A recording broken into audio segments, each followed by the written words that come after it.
Morgan Harrington disappeared on Saturday, October 17, 2009. When a person disappears without a trace, often the most critical information is hidden in their actions and words from the days before they vanished. Morgan Harrington's last known whereabouts may hold the clues to what happened to her.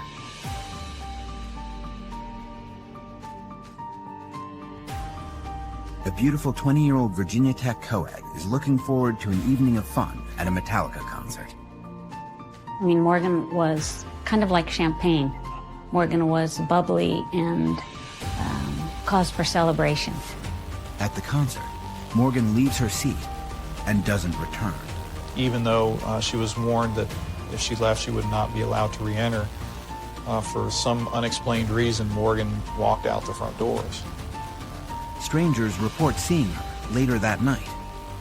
It's 3:45 in the morning, and I was like, why is she out here with a miniskirt on, out here, her legs out, and she's with these three guys? But her friends and family never see her again. It's a strange place and time to be where your best case scenario is you're hoping your daughter is held against her will. The police struggled to find viable leads in the case. We had a girl we knew was missing, we had her purse, we had a cell phone, and that's it. I remember looking at the investigators and saying, we have a problem.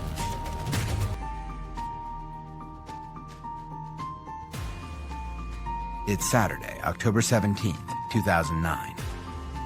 20-year-old Virginia Tech junior Morgan Harrington is at her parents' house in Roanoke, Virginia, getting ready for a night out with friends. Morgan liked getting ready. I think girls do. The part of the fun is the anticipation of going out. So we chose an outfit together that Morgan thought was danceable, but looked nice, and chose her jewelry. Morgan has been living independently for 3 years now. She shares an apartment near campus with a friend. But she frequently drops by her parents' house, just 45 minutes away. Morgan came home probably, I would say, twice a week, sometimes just for a couple hours. So it seemed like it was a lot easier for Morgan to throw her laundry in the car and come here and push it in the door and say, Mama, here it is, and flop down and watch TV with Dan, and miraculously end up having had dinner and spent some time with her papa and have clean laundry all at the same time. Tonight, she is going to a much-anticipated Metallica concert. A huge music fan, Morgan got the ticket as a gift from her father. For Morgan, this concert is the event of the year. As soon as she heard that they were coming, she made sure that when tickets became available online, that Dan was there and bought tickets. And those tickets were magneted to our refrigerator for months, waiting for the day to come. Morgan settles on a black vintage t-shirt with the band Pantera logo, a black miniskirt, black tights, and black boots. She completes her look with some family heirloom jewelry and a black purse that she can wear as a backpack. She looked lovely, but Morgan could wear a burlap sack and look lovely. Morgan has a very close relationship with her parents, Dan and Jill. It's a wonderful time in the life of a parent when you finally have, it's not a peer-level relationship, but an adult relationship with your children. And Morgan had gotten there. Dan and Jill enjoyed watching the youngest of their 2 children blossom from a spirited little girl into a beautiful and mature young woman. Morgan was a lot of fun. I mean, Morgan was kind of like champagne. Morgan was bubbly and cause for celebration. A blonde-haired, blue-eyed stunner, Morgan Dana Harrington has the bright personality to match her looks. Morgan's this really sweet, beautiful girl. I always said that she was as beautiful inside as she was on the outside.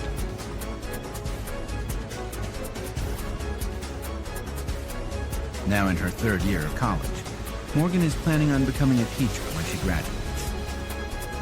Although she prides herself on her independence, Morgan still sometimes struggles with her finances.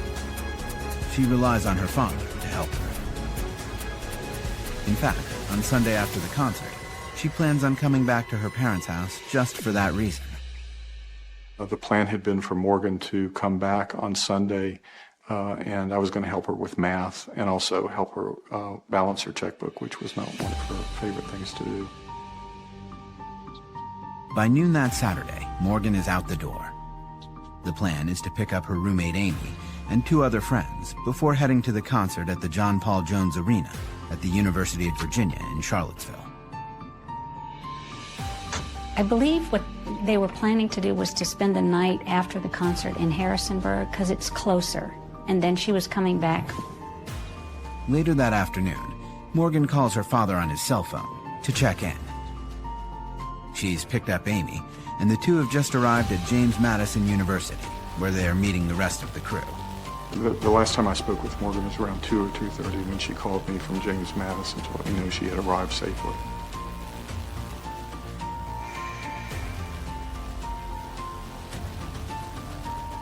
At 7 p.m., the John Paul Jones Arena at the University of Virginia is bustling with Metallica fans. Morgan and her 3 friends take their seats as the opening band warms up the crowd.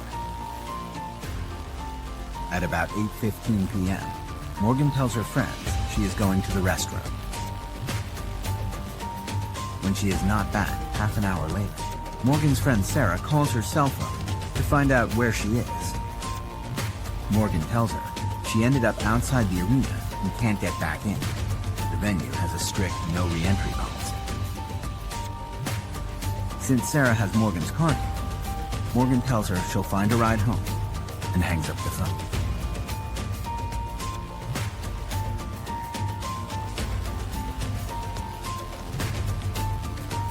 Sunday, October 18th. Dan Harrington is expecting his daughter home so they can balance her checkbook.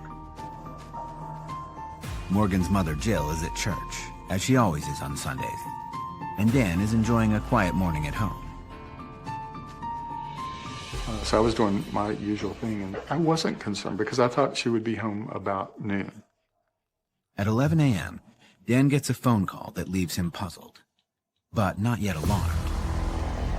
I had received a call about maybe 11 o'clock from the University of Virginia police who told me that someone had turned in a purse that was found, and it was Morgan's, and with her ID in the purse. And I thought that was strange. But then I thought, well, you know, maybe getting in the car, Morgan dropped her purse, and boy, she was really going to be angry. I can remember Dan turning to me and saying, gosh, you won't believe it. University of Virginia has called and someone has found Morgan's purse. But I don't think he realized the importance and the impact of it. But I could just feel my face go white because I knew something bad had happened. If someone found Morgan's purse in the parking lot, my question immediately is where is Morgan? Coming up, troubling reports of Morgan's appearance outside of the concert baffle and unnerve her parents. The last place that Morgan Harrington was seen around 9:30 would have been the Copley Street Bridge, trying to catch a ride, hitchhiking. 20-year-old Morgan Harrington fails to show up at her parents' house the morning after a rock concert at the University of Virginia in Charlottesville. Morgan's father, Dan, gets a call from the UVA police, alerting him about Morgan's lost purse. It's one of those moments where you know your world is getting ready to change. We immediately started to get on the phone and try and locate Morgan's friends and find Morgan. When we called them, they told us that they had not seen Morgan since the middle of the concert, and told us that Morgan had left her seat, ultimately left the arena. I called the police at University of Virginia and told them that Morgan was missing. The University of Virginia police take the Harringtons' concerns very seriously. the officers conduct a search of the immediate area surrounding the John Paul Jones Arena. Now, in the overflow parking lot near the athletic fields, they find more telling evidence. Morgan's cell phone with its battery missing. The additional items were found on Sunday when the detective went over to the area where the purse was found. It only confirmed again my concern when something horrible had happened to Morgan.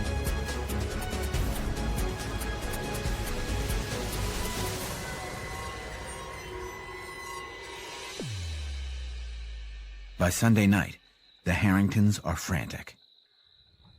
They still haven't heard from Morgan, and they begin to fear the worst. After a sleepless night, in the early morning hours of Monday, October 19th, Morgan's parents make the 2-hour drive from Roanoke to Charlottesville to talk to Virginia State Police, who are now taking over the investigation.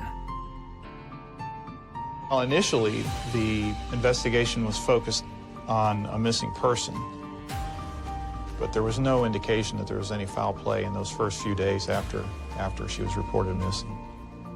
According to her friends, they indicated that it was not unusual for her to, go off on her own, to spend some time with another friend and to leave and then show back up the next day. The investigators' first task is to retrace Morgan's steps on the night of her disappearance. They interview Morgan's 3 friends. According to them, Morgan had not left her seat prepared to leave the concert that night. She did not have her keys when she became separated from her friends to go to the bathroom. Nor was there a planned rendezvous point after the concert was over. Morgan received a cell phone call from her friend Sarah at 8:48 p.m. She told Sarah that she was unable to re-enter the arena and she was looking for a way to get back in. And finally Morgan just told her that she was going to find her, basically just she was going to find a ride. And that was the last phone contact that anybody had with Morgan. They even looked for her after the concert. They hung around the venue, went down to a local restaurant and tried to find her, and after many hours in the morning, they went back to Harrisonburg, Virginia, where they originated. In a crowded public space like the John Paul Jones Arena, it's nearly impossible to avoid surveillance cameras. Investigators quickly locate video from Saturday night. There are numerous businesses in that area, service stations, grocery stores, banks. We were able to obtain all of the video footage, surveillance video footage in that area. Frame by frame, the investigators examine hundreds of hours of grainy surveillance footage collected from dozens of businesses. Well, none of the video footage that we reviewed revealed any evidence of what happened to Morgan. Nothing. I felt certain we would have found at least a 2 or 3 second shot of Morgan Harrington outside the venue, but that just did not happen. And I can't explain it. I can only tell you that of all the video we have, there's absolutely nothing relevant to Morgan that we are aware of. Next, police turn to the media, trying to find witnesses who might have spotted Morgan that night.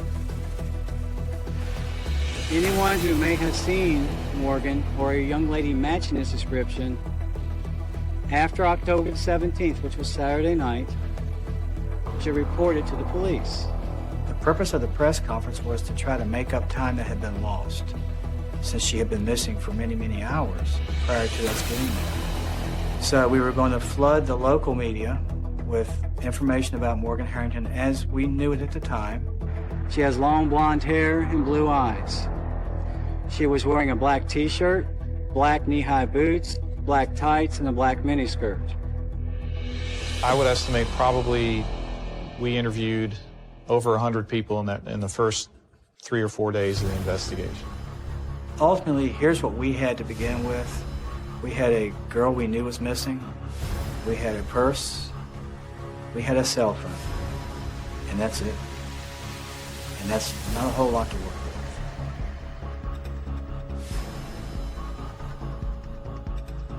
While the detectives conduct witness interviews, multiple agencies comb the area around the John Paul Jones Arena for any physical evidence. We had a tremendous amount of resources here with troopers, with canines, with helicopters. And that went on for about 2.5 days. And we were unable to locate any other items of evidence in that area.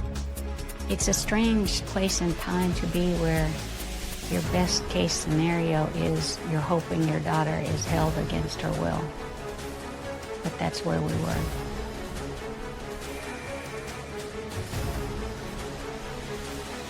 By now, Morgan has been missing for more than 48 hours. Jill and Dan Harrington try to keep their hope alive. I'd like to say if Morgan is out there and hears us, please come home. It was our daughter, and we wanted to make an appeal to Morgan or to the person who took Morgan to please let her go free. We realized the only thing that we could do to help Morgan was to be as public as possible. And to do that, we had to be accessible to anyone who came calling. So we didn't turn down anybody. And now to the search for 20-year-old Virginia Tech student Morgan Harrington. Good morning to both of you, and thank you for joining us. Obviously, this is a very difficult time for your family. Thank you for having us. The community and a nation rallies behind the Harrington family. Within 2 days, $100,000 is raised for information leading to Morgan's return. The band Metallica offers up additional reward money. James Hetfield, who is with Metallica, called me and said that he was so sorry for Morgan's situation, and he offered a reward of $50,000. Metallica also posts a message to their fans on the band's webpage, asking for any video taken at the concert that might help the investigation.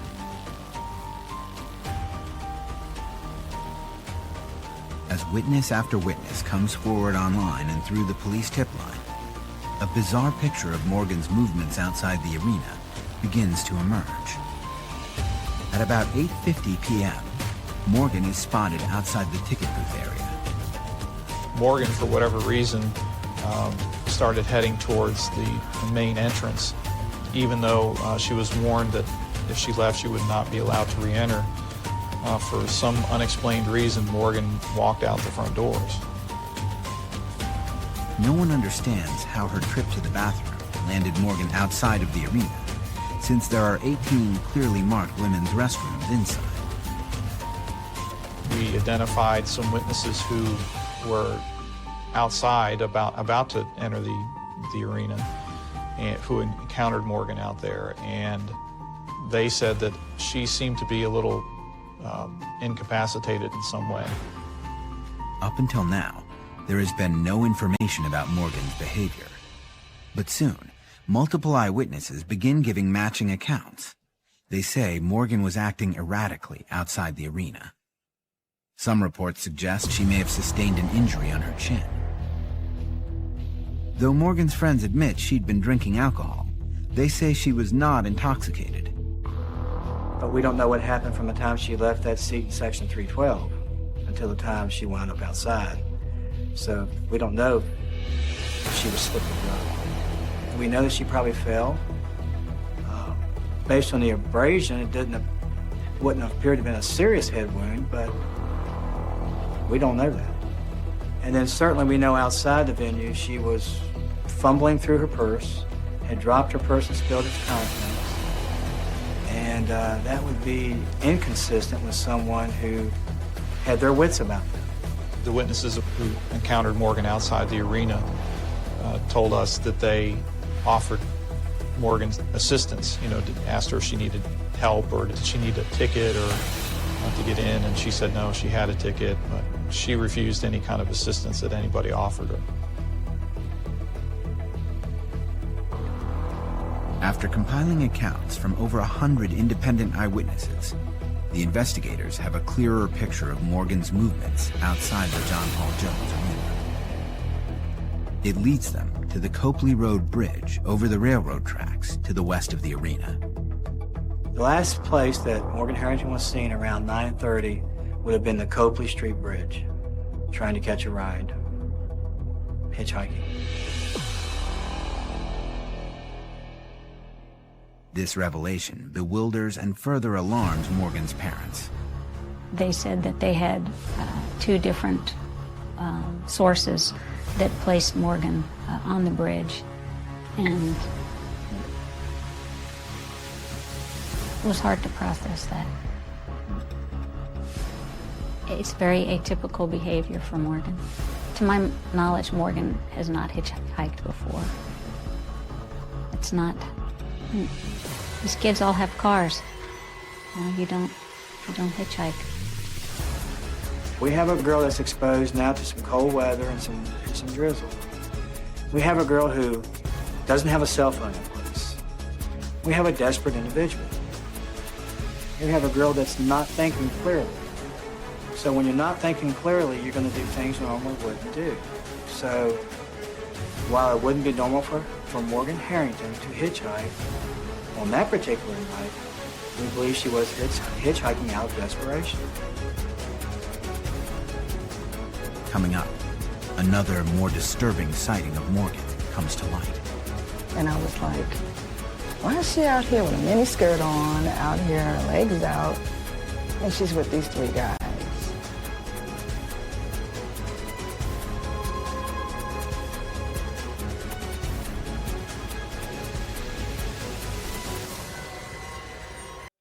Virginia Tech junior Morgan Harrington is missing after leaving a rock concert at the University of Virginia in Charlottesville. Witness accounts last place her on the Copley Road Bridge, apparently hitchhiking at 9:30 p.m. that evening. The police continue searching the area around the University of Virginia campus. We searched the entire tunnel system under the University of Virginia. We ran more dogs just to see, did we miss something? And we actually started considering potential dump sites, body sites, and we actually did some covert searches of those sites. But search after search, the investigators come up empty. As days and weeks go by, the hope of finding Morgan or solving her disappearance begins to grow dim. At some point, your search has to be reasonable, and you have to consider your resources and what other obligations do you have to other investigations. We did not stop our searches until we were confident that we had reasonably searched the areas that need to be searched and beyond. By December 16th, 8 weeks after Morgan vanished, investigators stopped searching. It's frustrating and demoralizing to feel that people would quit on Morgan.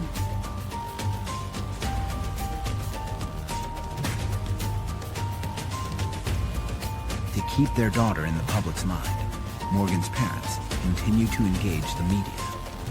And to the person who has taken Morgan from us, please just let her go.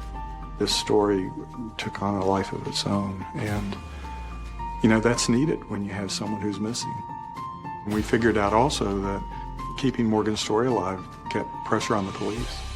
The day after Morgan disappeared, Charlottesville's weekly paper, The Hook, launched its own investigation into the Morgan Harrington case. I happen to be a reporter that focuses on crime, and in particular, crimes against women. It was pretty quickly apparent within a couple of days that this was going to be a really high-profile case. Reporter Courtney Stewart begins digging through the hundreds of witness accounts online and plugging into the town gossip to see if she can unearth any new information in the case. I attended an orientation session for volunteers who were going to participate in one of the searches, and a woman sitting sort of towards the back stood up and said, "Why has nobody returned my call? I have been trying to give you my tip. I saw her."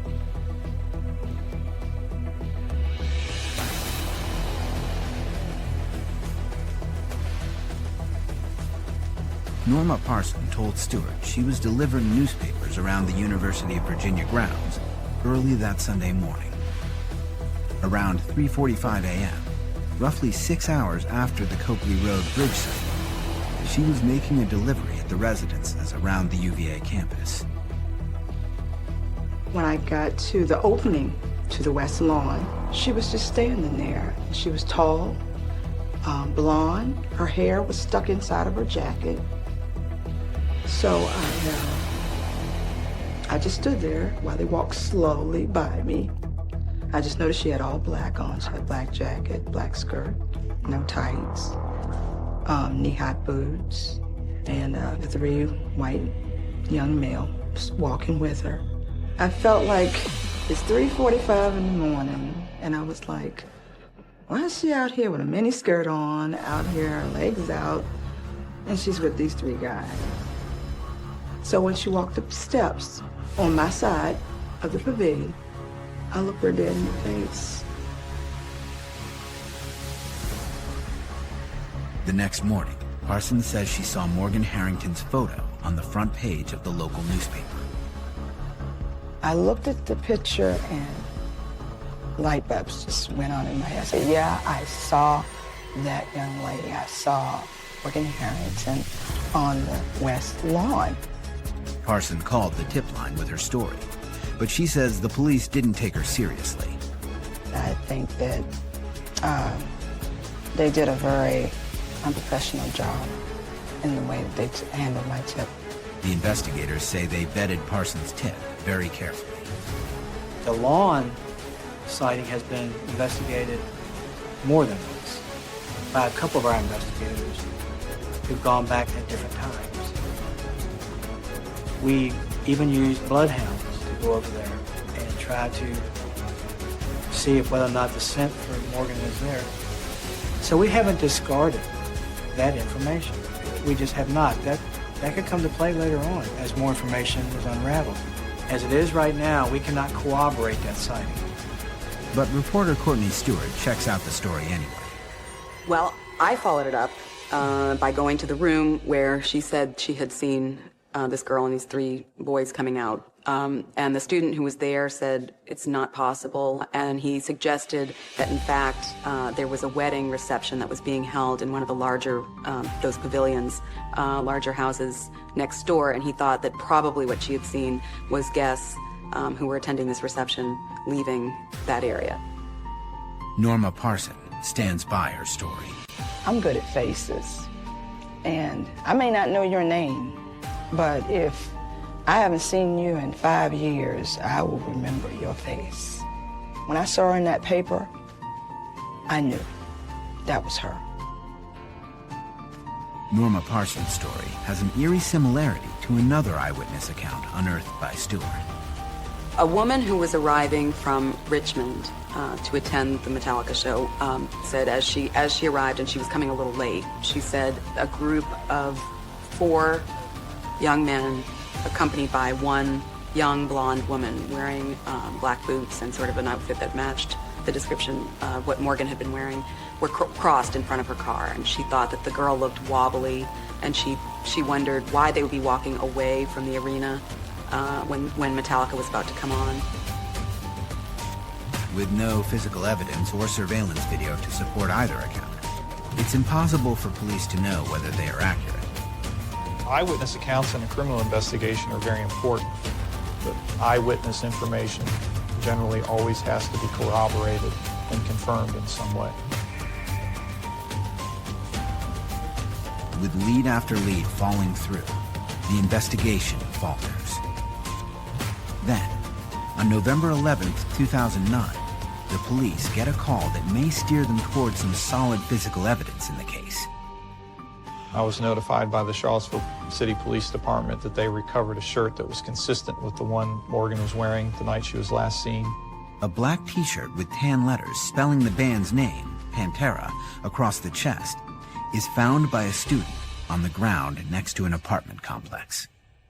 The location, the intersection of 15th Street and Grady Avenue in Charlottesville, is an area heavily populated with university students.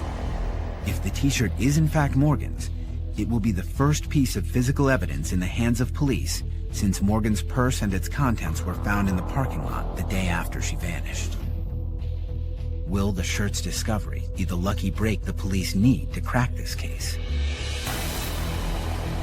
Next, a disturbing find on a secluded farm takes the case in a new direction.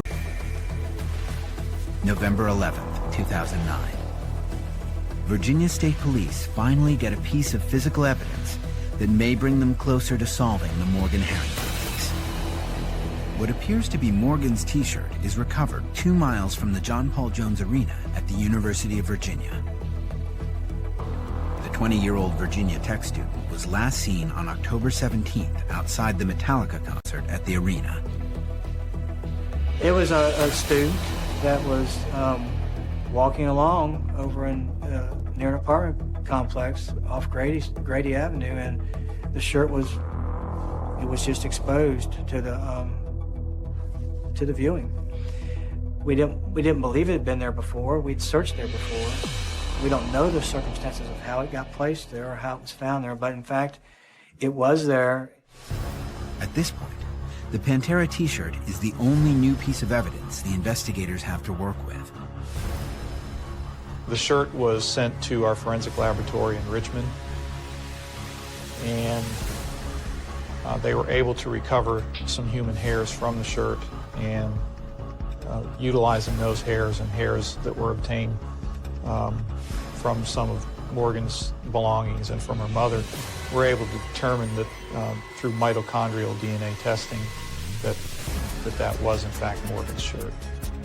But this potentially promising lead turns out to be just another dead end. No other clues are found in the area. We interviewed numerous individuals who lived in an area and who walked through that area or passed through that area. Other than the shirt itself, we did not recover any other evidence in that immediate vicinity of where the shirt was found. December 2009. Morgan has been gone for 2 months, and there is still no breakthrough in the case. Jill and Dan spend an agonizing Christmas without their daughter. You know, hope springs eternal. And that's part of what makes the missing time excruciating. Because you say, oh, is she chained in a shed somewhere? It's raining. Is she in the cold? Is she being fed? You fill in the blanks in a terrible way.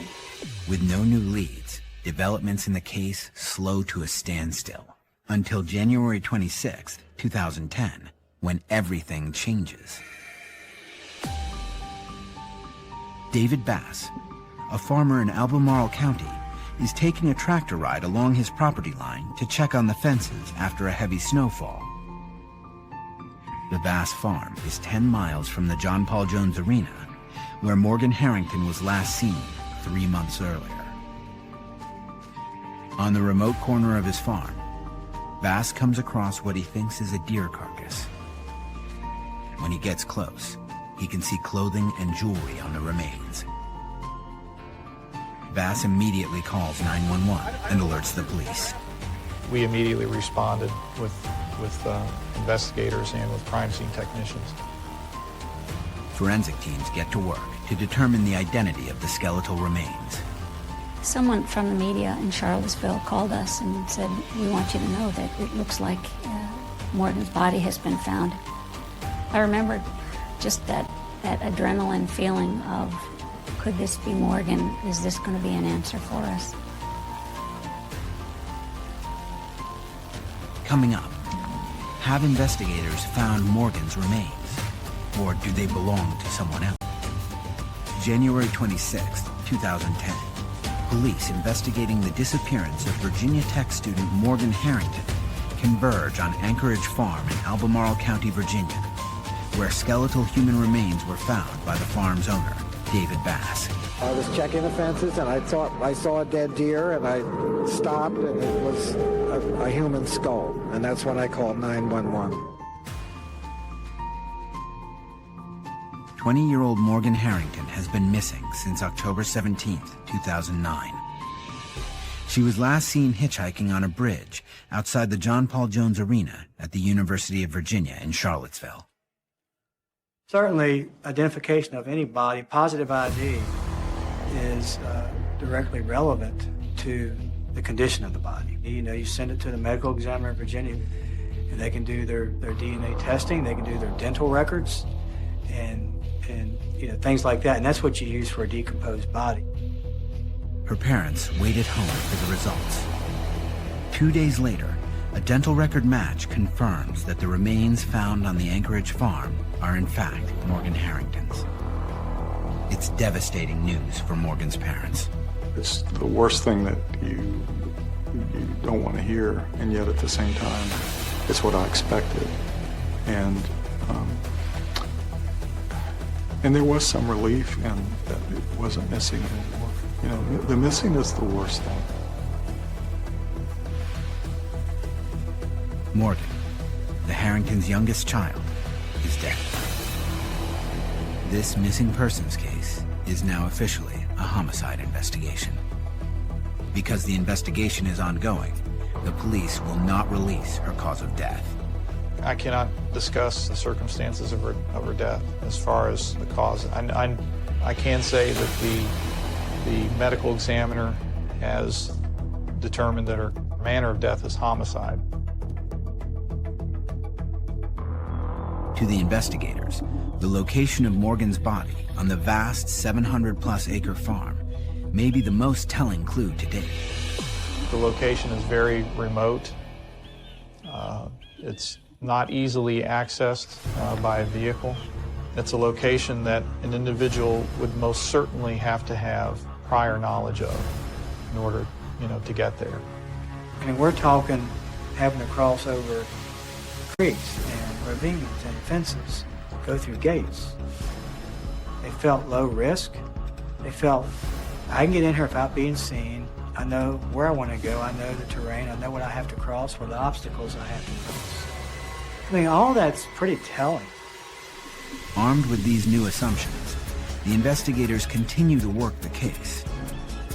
But as time goes by, no significant new leads develop. Until July of 2010, when a cold hit from a criminal case database connects forensic evidence from the Harrington investigation to another case. A 2005 abduction and rape in Fairfax County, Virginia, a Washington, D.C. suburb 3 hours away. But unlike Morgan, the victim of the Fairfax attack survived and was able to take a close look at the assailant. September 24th, 2005. A young woman was walking home from a grocery store in Fairfax, Virginia at 10 p.m. when she was grabbed from behind and dragged to a nearby community pool. The perpetrator sexually assaulted the victim, but took off running when startled by a passerby. The victim fought back, and the police were able to obtain the assailant's DNA. The woman also provided a sketch artist with a description of her attacker. 5 years later, a DNA match links the same man to the disappearance and murder of Morgan Harrington, although the police will not disclose how the match was made. The investigation in both cases is still ongoing, and the police have not yet identified a suspect. Forensically, there's a DNA connection that Morgan Harrington at some point during her time at Charlottesville prior to her death came into contact with a person who has already been in the unknown subject DNA database for Virginia. Investigators believe the information will eventually help them solve the case, but they continue to urge the public to utilize the tip line.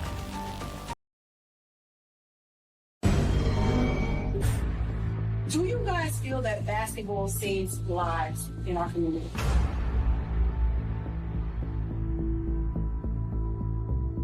Oh, yeah, it's definitely. Can't be out on the streets. Because it is my fault. So if you're in the gym, worse than in the streets, you might have just missed a bullet that was for somebody else before you.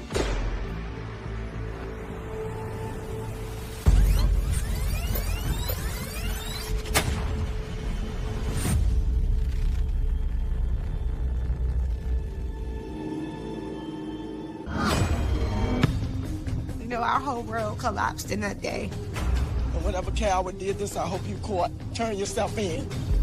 It was willful, deliberate, premeditated. They wanted Lamont Adair dead. He was a good child. He was a good guy. He was doing something that, mattered. The video is chilling because you just see the brazen act very clearly. And my brother did not leave the house thinking that he was going to die that day. He was the one who made the call for him to come up there. He was the one who put Lamont in a location to be a victim of this murder. Summer 2018. Seat Pleasant, Maryland. A tough suburb just outside of Washington, D.C. A 24-year-old aspiring basketball star, Lamont Adair, has just earned the opportunity of a lifetime. The chance to play professional ball in China. Oh, he loved basketball. It didn't matter what was going on. If someone called him, Lamont, you want to play ball? He was there. I'm Urania Jackson. I am Lamont's older sister. He always had a basketball somewhere in his hands. Next to family, basketball was everything. You think it's funny, too? You think it's funny? He was just really excited. My name is Darlene Rainey. I'm Lamont William Adair Jr.'s mom. He didn't care if he went overseas. He didn't care if he played for the NBA. He just liked to play ball. I thought he played better than Michael Jordan, but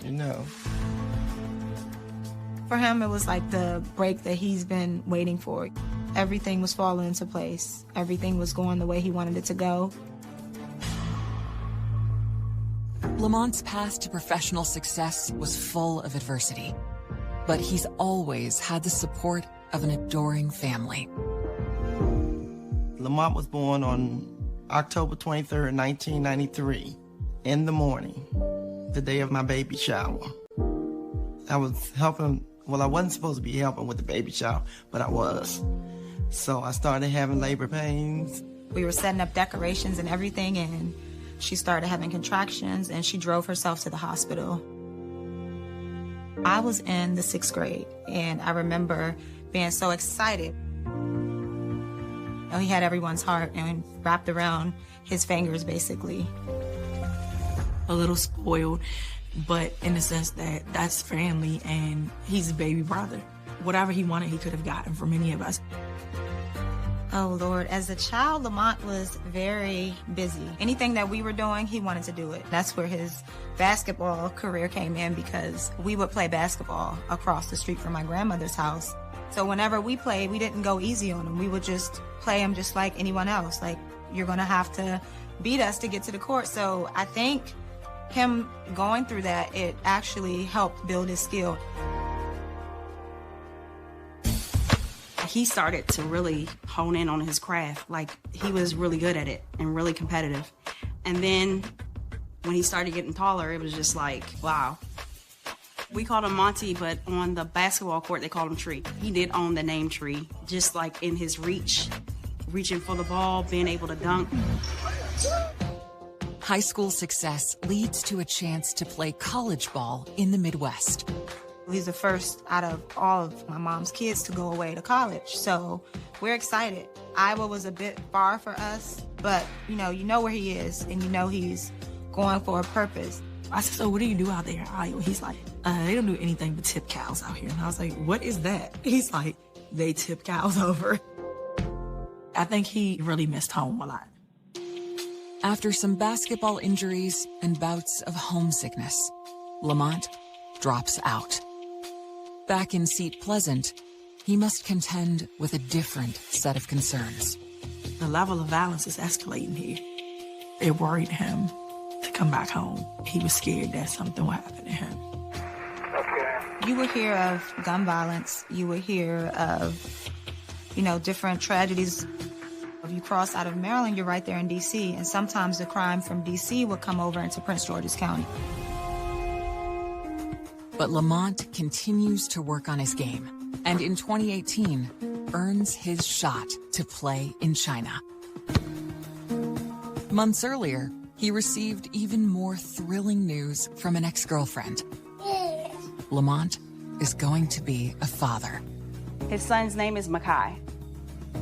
I remember the first time meeting him, I was like, he is the epitome of his father. It just is amazing how DNA is passed to the next generation because he acts just like him. His stance and everything is just like him. On August 7th, Lamont shares exciting news about his son with his sister Urania. I remember he came and showed me a video, and he's like, "Did you see Makai walking?" He shows me the phone. He was like, "He's walking." Oh my gracious! And this is as he's leaving out of the door. And I give him a hug, and I said, you know, I love you, be safe. And he was like, "Okay, I'll see you later." And, you know, I hold that memory and I cherish it because who would ever think that that would be the last time I see my little brother alive?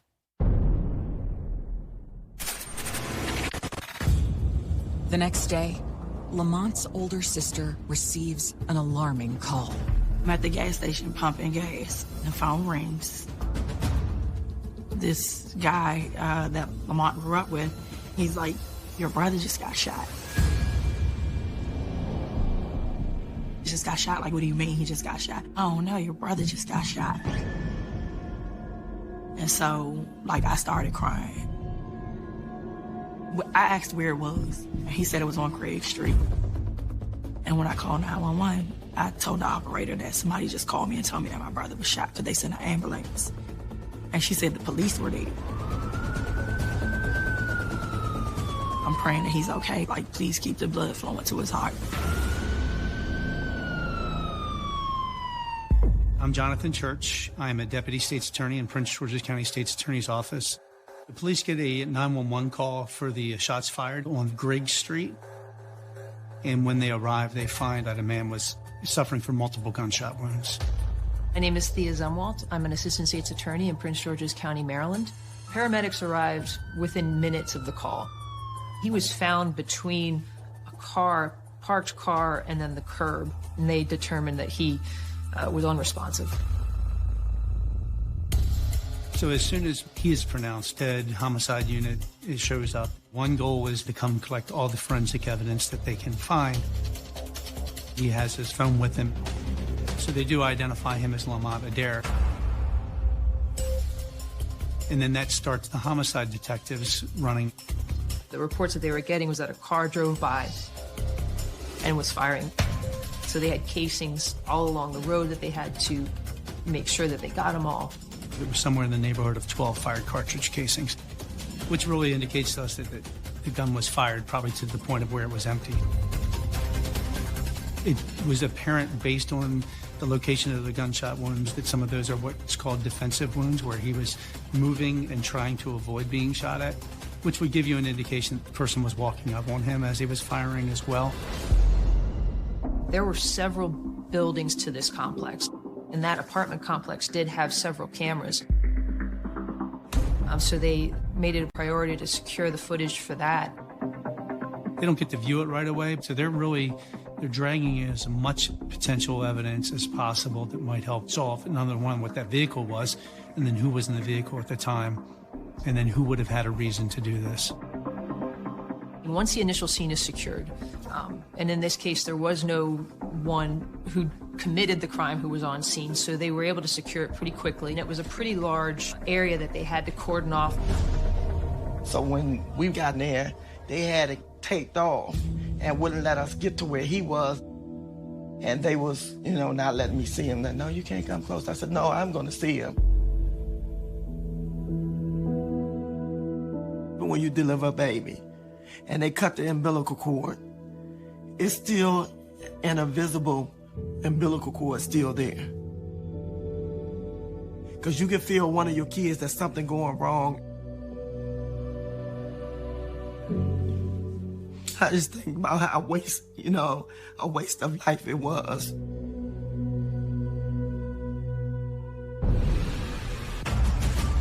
Investigators discover critical clues in Lamont's final moments. This person who shot Lamont knew him. A surprising motive emerges. The phrase everybody uses is, "the streets are talking." There were several rumors that he was a snitch for the police. And the killer's inner world is revealed. He's hot-headed. He gets angry.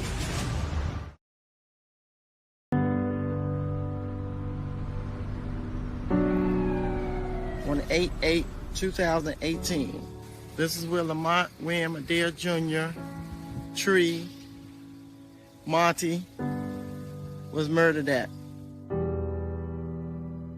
Today is his 27th birthday. We miss you, Monty. Rest in peace. Baller for life.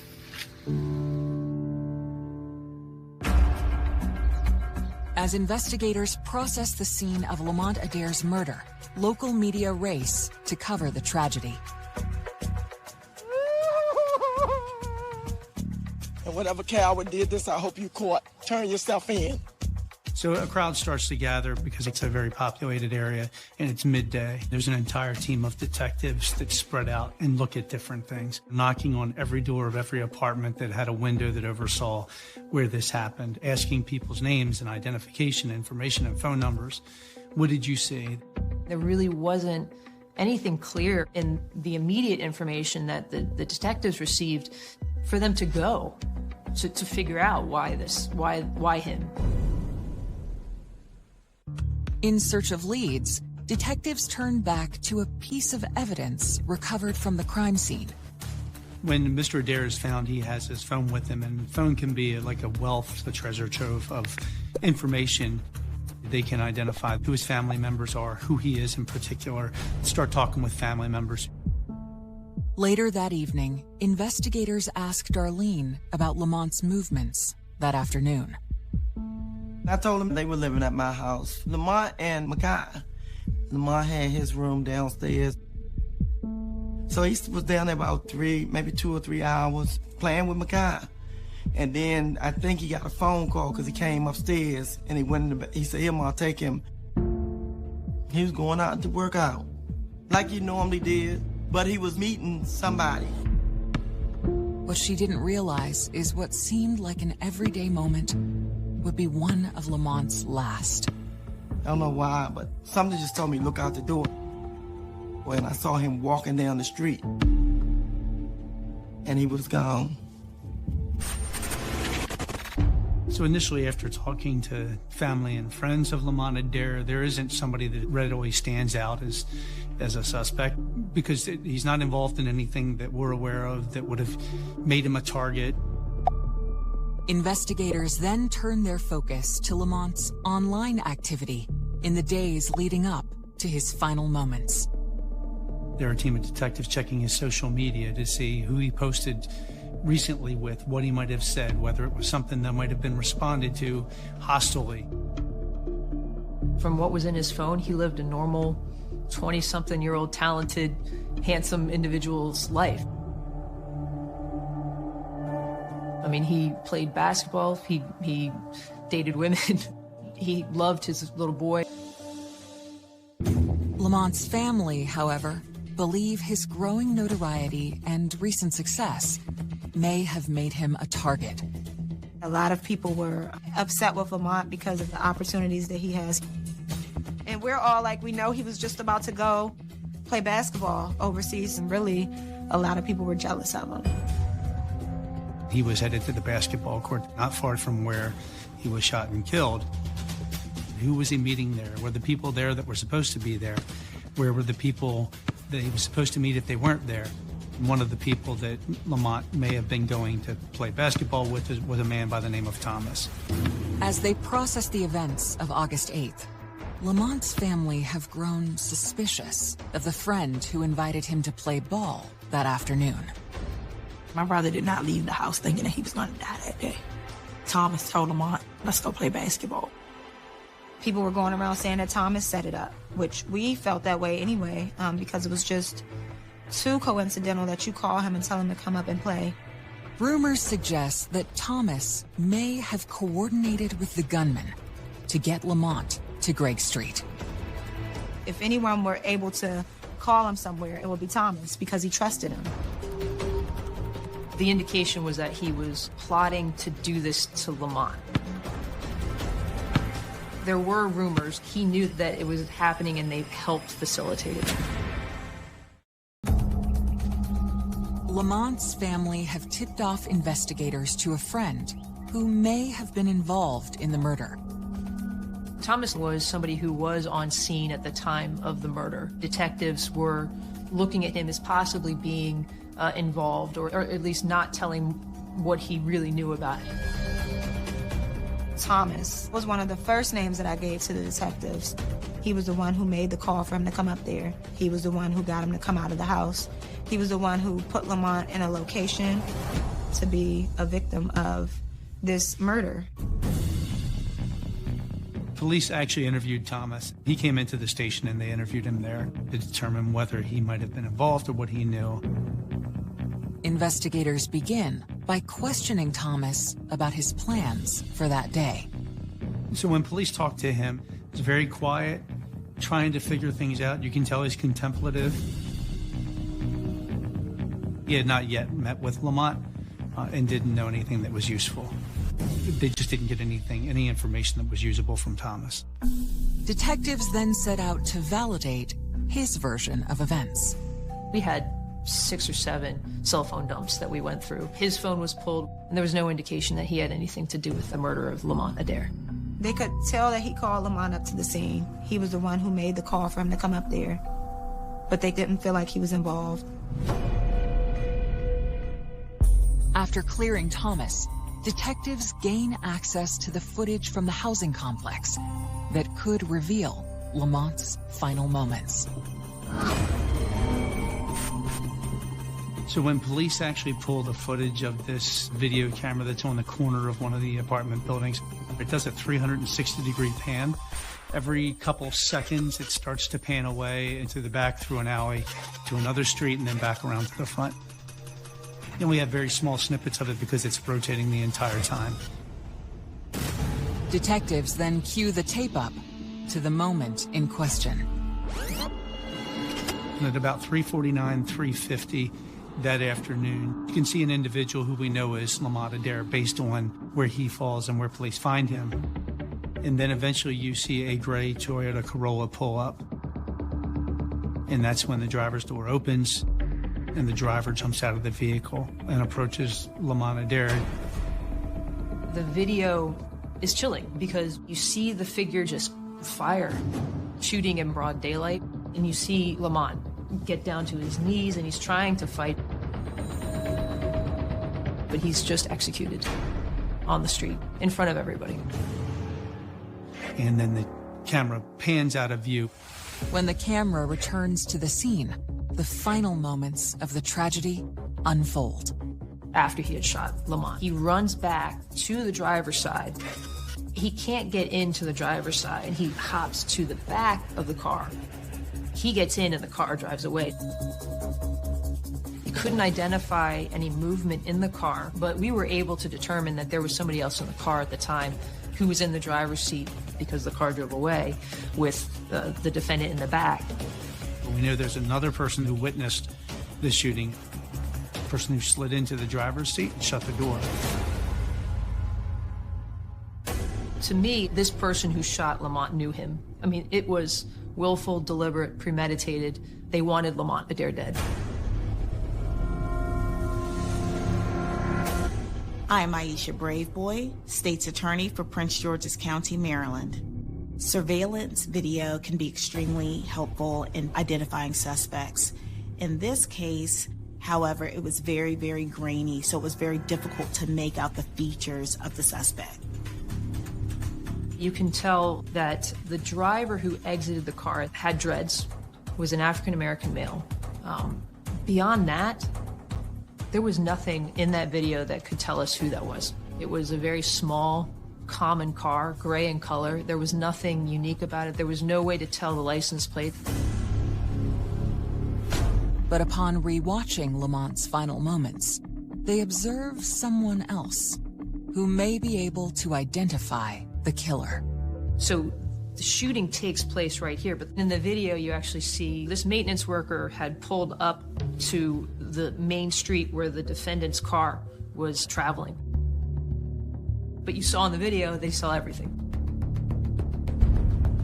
And then initially when I reviewed this video, I said to John, let's get this maintenance worker in. Days later, investigators bring this eyewitness in for questioning. How you doing, sir? I do appreciate you coming and taking the time to talk to me. I'm sure you're busy and really don't want to be involved. I just want to get some basic information from you. And what do you do over there?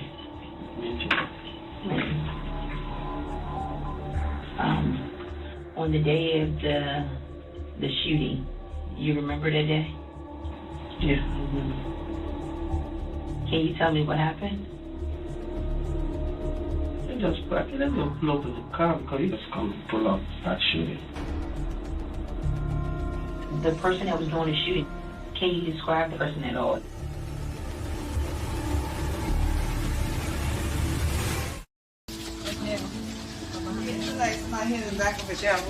We missed them.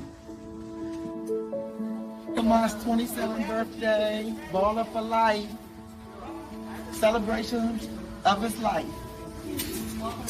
This is Lamont's niece that he never met. She'll be a year old. All right, this month. It's Calvin, a friend of Monty. Man, we miss you down here. You know, you want to live forever, be your family, real friends. Happy birthday, happy 27th birthday. We love you, miss you. Happy birthday, Monty. 27th birthday. Investigators are questioning a witness who observed Lamont Adair's final moments in hopes of identifying the shooter. On the day of the shooting, you remember that day? I just let them pull up in the car because he just come pull up, start shooting. The person that was doing the shooting, can you describe the person at all? I don't know the person who got shot. I don't know the one who shot. Did you see someone get out of the car? No. No? No. Can't you describe anything about them? No, because I'm scared. I don't wait for, I don't look for nothing. This maintenance worker, he didn't see anything. You know, black, white, Asian. No. So it was a very frustrating, moment for us. I appreciate you coming in to talk to me. I mean, of course, I wish you had more information, but I appreciate you. The witness's failure to identify the shooter highlights a major challenge detectives are facing. Sadly, there is an anti-snitching mentality for witnesses, and a lot of that probably is out of fear. They've got to live with the people that may have been involved in the incident. I understand the very real danger that people may feel if they do talk about cases. But in this particular case, it was so frustrating to see the number of people out, and nobody saw anything who could really tell us where to go. In the face of community silence, Lamont's family decides to speak out. The neighborhood didn't talk. So we got together as a family and we're like, well, we need to go up there and protest. We walked from the street where he was murdered all the way down to the rec center. What do we want? Justice! When do we want it? Now! The thing that mattered to me most was making sure someone opened their mouth enough to find out who did this to my brother. Don't sit and hide behind the windows and curtains. Tell what you know. I said, today is my son, Lamont William Adair Jr. Tomorrow it could be your father, your brother, somebody you love, so you would want to tell what happened because you would want somebody to tell you what happened to your family member. In the days following the protest, it's apparent that their message is getting through. People had started inboxing me from seeing us on the news, from seeing us up there protesting, from us pleading with the community members to speak up.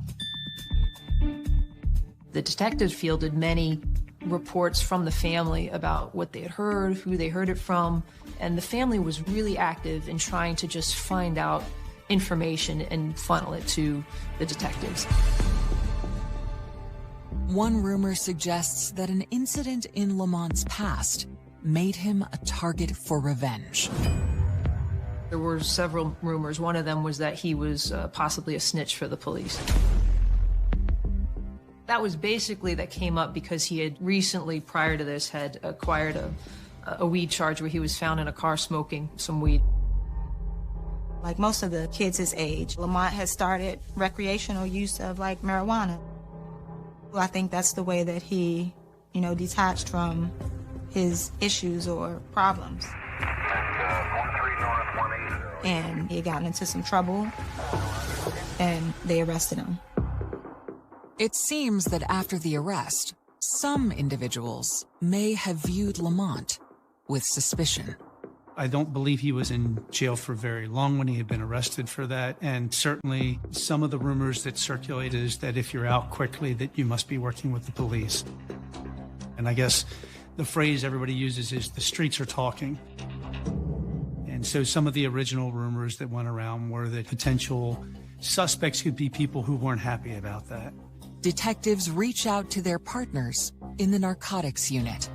It wasn't a big charge. There would be no reason for him to want to subject himself to the dangers of becoming a snitch to work off a weed charge. We had no knowledge that he had been working with police on anything. Lamont didn't tell on anybody. He took the charge, and then he put that moment behind him, and he moved forward. Like, that little scare turned his life around. It's another dead end. But then, a friend of Lamont approaches police, claiming she has knowledge about the gunman seen on the surveillance video. Do you want something to drink real quick while I get my stuff? No, I'm fine. Say your full name, please. Kenya had asked to talk to the detectives in charge of the case because she believed she had some information about who had done it. And that's when the case really got started. Detectives begin by asking Kenya about her connection to Lamont. He's been over my house, but Lamont has been my friend for so long, I would never do anything to put him in any type of harm's way. So, explain to me, you said you believe you know a motive. Kenya then reveals something that she previously kept secret. She and Lamont were more than just friends. So I'm not denying that Lamont and I had anything going on. When did you start sleeping with Lamont? We didn't start sleeping together until like June. And that's why I'm coming here. According to Kenya, the relationship with Lamont pushed her ex over the edge. What makes you think that, because of everything that's going on between you and him, that he would go and kill Lamont? I really feel like he did it. He's hot-headed. He gets angry. He's a loose cannon. I feel like he did it just because of the situation. I'm worried that if he did do it, he might come after me. Well, what would make you think he would do it? He told me he would kill me. On August 10th, 2018, a woman named Kenya tells investigators that her ex, Franklin Scott, may have killed Lamont Adair. She wanted the police to know that she and Franklin Scott had a pretty tumultuous relationship consisting of several protective orders, but also 2 young children. So they were on again, off again. I believe there was allegations that he had tased her. So there was definitely a rocky relationship there. That relationship officially ended in the beginning of May of 2018. Because he's seen that Lamont was so supportive of me. He hacked into my Snapchat and he's seen how often Lamont and I were together. Franklin Scott was clearly obsessed with Lamont Adair and the relationship that Lamont had had with Kenya. Frank is short. He's like 5'3", and he's always self-conscious about that. Like, you don't want me because I'm small, I'm short, you want to talk. It's so messed up that you just moved on with a basketball player. He lost it, knowing that she ran to basically his worst nightmare, a talented, tall, good-looking guy. It makes me cry, but I really feel like he did it. Then she offers more details that increase the detective's interest. What's he look like? He's short. He's about 5'3". He has dreads. What kind of hair does he have? He has dreads, long dreads. How long are they? Maybe like down there? He had long dreads. He matched the physical description of the person who conducted the shooting. Franklin Scott did have a prior firearms charge, so we knew from that he had access to weapons. So that also was something that we were looking at as important. When they asked Kenya what type of vehicle he drives, she says that he used to drive a BMW and that was in the shop. She mentions that she believes he's been driving a rental vehicle, possibly a gray Toyota. The same type of car observed in the surveillance video.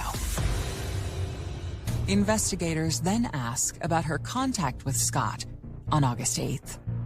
She told police that she received a phone call from Franklin Scott the day of the murder. She was at work at the time. He was in the car driving when I was speaking to him. Do you remember hearing any voices, anybody else that could have been with him? It was somebody else with him.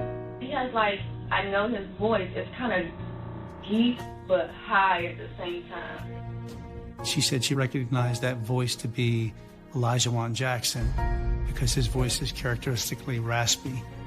It was O.J. Jackson. He had a nickname of O.J. the Shooter. He had a prior record as well. If you had to leave right now and go find him, where would you go? I don't know. Mom, maybe at O.J.'s house. At the time, the detectives were looking everywhere for him. They put out feelers everywhere trying to track him down. But after the murder, they were already gone. To narrow the search, they continue to focus on the vehicle spotted in the video. It's not until Kenya kind of comes out and we find out that the suspect rented a vehicle. She mentions a gray Toyota.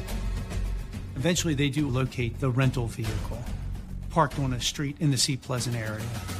After the murder, Franklin Scott basically parked the Corolla and walked off. A search of the car reveals bullet fragments inside. But there's no sign of the murder weapon. Then, in their quest to locate Scott, investigators recall a detail from his criminal past. They knew that he had to report for his pending gun charge in Anne Arundel County. One of the detectives realized that Mr. Scott had a court date. And so on August 23rd, Prince George's County Police Department were sitting on the Anne Arundel County Courthouse in Glen Burnie, Maryland, waiting for Mr. Scott to show up for his court date. And it was then that they arrested him for the murder of Lamont Adair. If he had thought that Kenya would be likely to talk, I think he wouldn't have set foot in that courthouse. He's taken to the Criminal Investigation Division for the Prince George's County Police Department, and he asks for a lawyer, so the police never get a chance to speak to him. Eager to collect more evidence against Scott, detectives begin monitoring his phone calls from prison. Within the week that he was arrested, he had made some jail calls asking his acquaintance to help him get rid of his babies, which the detectives were able to determine he was talking about his guns. Locating the weapon used in the murder would bolster the prosecution's case. Unfortunately, they listened to the jail calls a couple days after they were made, so by the time they were able to get a search warrant and search the house, there was no indication of any firearms there. The failure to find the weapon is a blow to the investigation. What we had at that time was not enough. It was enough for probable cause, which got Franklin Scott to be arrested, but it wasn't enough to find him guilty beyond a reasonable doubt. We knew we needed somebody involved in that moment to be able to be in court and point at Franklin Scott and say he's the one who shot repeatedly at Lamont Adair and killed him. That man is Lamont Jackson. If we wanted who was truly responsible for this, we had to find him. So police immediately zeroed in to track him down. To bring the killer of Lamont Adair to justice, investigators must track down his suspected accomplice, O.J. Jackson. I had been watching social media and O.J. was traveling He would go to Texas or Florida, I think it was, come back. Like, he's active on his social media page. But 16 days after the homicide, police get word that Jackson has returned to the Seat Pleasant area. On August 24th, police find Olajuwon Jackson at his home, and that's when they bring him in to interview him about his involvement. They interviewed him pretty extensively for a couple hours.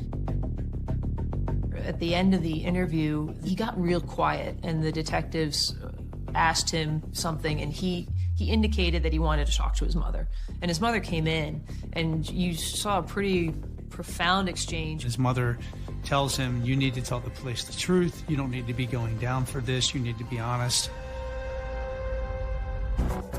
Olajuwon Jackson is finally ready to provide a first-hand account of the tragic events captured by the security camera. He made it sound like he bumped into Franklin Scott as he was walking. I think that Franklin Scott picked him up. He hears Franklin Scott say, there he goes. The car slows down, pulls a gun out of the driver's side door, handle shoots out the window a few times, opens the door and jumps out of the car. And he says the car keeps going, and he jumps over into the driver's seat and put the brake on. Then Jackson observed Lamont's final moment. Scott is standing over Lamont Adair and firing. I think it all happened so fast, and it was a surprise to OJ. OJ Jackson just wanted to get out of Dodge. OJ indicated that he was not expecting it. However, he did get into the front driver's side seat. He was ultimately charged with accessory after the fact.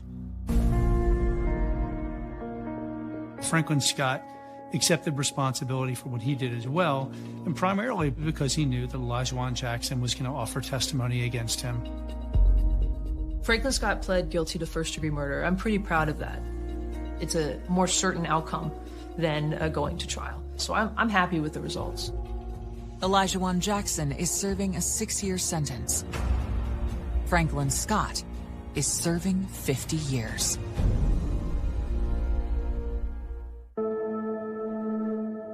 The heartbreaking part about it was, if I recall correctly, the mothers knew each other from the neighborhood. That was a really profound thing to sit and observe. I mean, I know Franklin's mother, but I hadn't seen Franklin in a long time, so I couldn't identify him from a cracked egg. I walked over, I said, how you doing? And she just started shaking and crying. My son was the one who killed your son. Of course, I hug her. And my kids are like, Mom, why are you hugging her? And I felt one mother to another. You know, my son is dead. Yours going away for 50 years. It's like he almost dead. But told him, I said, I have to forgive you for the God in me, but I'll never forget what you have stole from my family, me and my family. You took something very dear from us. Lamont, Tree, Monty. You had no right to do that. You weren't God. But you tried to play God that day.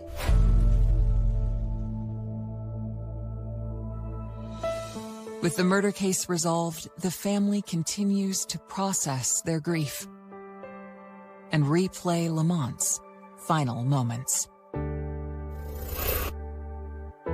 Makai had just started walking right before Lamont passed. He shows me the phone, and I'm just like trying to hold back the tears. I had a feeling about Lamont, like it was the last time I was going to see him. It was very weird when I think about it, and how I felt like I had to just let him go because I was getting teary-eyed, and that was the last time I saw Lamont. Him sharing a moment from Makai being able to walk. I wish I had offered him a ride that day. It's a lot of things you look at and you're like, you could have done differently, but yeah. I don't know. I just, I think about him all the time. You know, Lamont knew we loved him, and he loved us. And at the end of the day, nothing else matters. Go ahead. When you look at it, The person touches like so many people, and it's disappointing. A devoted mother with a bright future in show business. She was very much a rising star. She was loved by a lot of people. Is viciously attacked in her own home. She had put up a fight. She struggled very hard to try to live. I was beyond shocked that this could happen to such an amazing human. I mean, why? Police single out several suspects. The boyfriend began to wash his hands before police arrived on the scene. A bitter divorce, custody battles, money, these are all motives for murder. We appreciate you coming and talking to us, man, but we got some problems. What's the truth? What happened? Just when detectives think they have the killer in sight. I need to start complaining while your cell phone and her cell phone take. I don't know. All right. The investigation takes a jaw-dropping turn. And it was a murder from a Hollywood movie. It was definitely bizarre. It was just unexpected. Only a twisted person could pull something like this off. Nashville, Tennessee is the vibrant heart and soul of country music. In complete contrast, just a few miles away, is the suburban calm of Hermitage. Hermitage is about 20-30 minutes outside of town, and it was a quiet place. It doesn't have the hustle and bustle of downtown Nashville. It's an upscale, nice area to live in that didn't really have that much crime. That all changes one quiet Sunday afternoon. I was working that afternoon when the call came in. The victim's boyfriend found her deceased and called 911.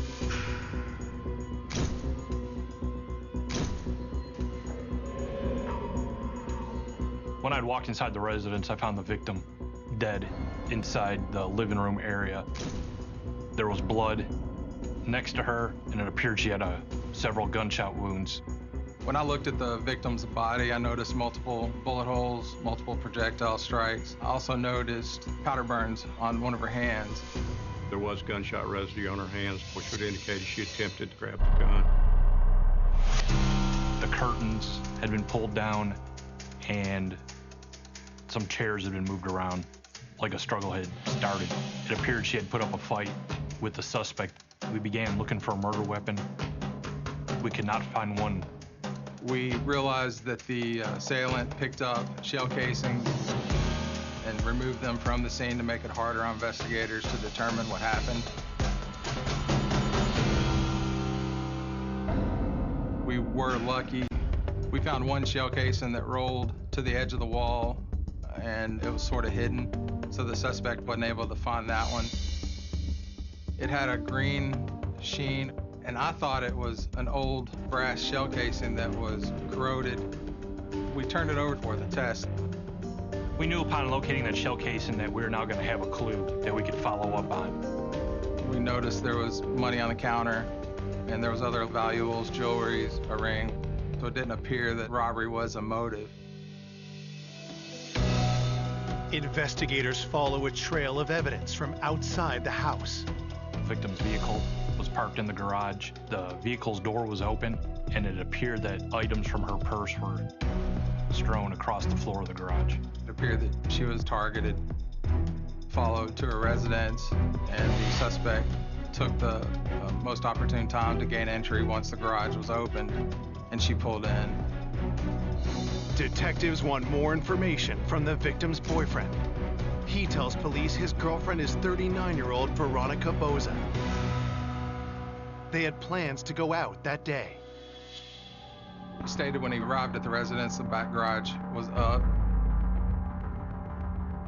He noticed the victim's vehicle was parked. The door was open. Upon entering the residence, he found the victim deceased.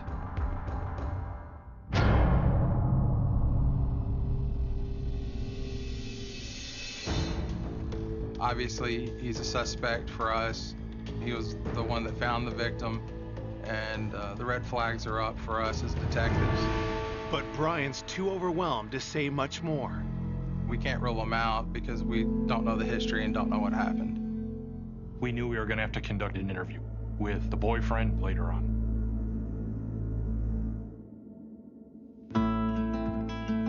Veronica was originally from Milan, Italy. Veronica was very religious. She was Catholic. I think her faith is what led her to be so sweet and kind and help others. She was just a beam of light, happy, happy, happy. Veronica had a lot of energy. And of course, she was from Italy. So she had this accent, and everybody from here was like, wow, where are you from? At 23, Veronica moved to the U.S. to pursue her dream of working in the entertainment industry as a TV producer. When I first met Veronica, she was entry level in the production industry. She took to it really well. Veronica was very much a rising star. You just wanted to work with her. She would boss you around and you'd like it. She'd tell you what to do and you'd be like, okay, But work wasn't the center of Veronica's life. Her loved ones were. Veronica had a lot of friends. She was loved by a lot of people and respected. In 1994, Veronica got married, and 7 years later, she welcomed a son. I think Veronica was very happy. She wanted her family, her son, her husband. It was the whole thing. Veronica's son was the end all for her. Like, she would walk through fire for him. After 15 years of marriage, Veronica and her husband Tim separated, but they were successfully co-parenting their 8-year-old son. Officers confirmed the boy was with his father during the time of the murder. As news of Veronica's death sinks in, her loved ones struggle with the loss. I was beyond shocked that this could happen to such an amazing human. I mean, why? Why? That's really what I sit with. Why? To hear this news was like a punch in the gut. I was stunned. At the crime scene, investigators make a startling discovery. Veronica was a victim of a random mugging and robbery just months before her murder. We noticed a letter from the state saying the subject that was arrested for robbing her was going to be released on parole. The person was armed and took property from her, and ultimately the suspect was arrested in the robbery and Veronica prosecuted. Was the attacker out of jail the day Veronica was murdered? This was definitely an angle we had to look into and to see his whereabouts and if he had ever made any statements toward Veronica after he had been arrested. This definitely was a motive that could be related to the homicide. Coming up, an old friend with a troubling past draws suspicion. We found out that he had a large number of physical assaults against women. Then investigators uncover a web of deceit. This was significant because it showed that he was lying about where he was. That leads to a killer hiding in plain sight.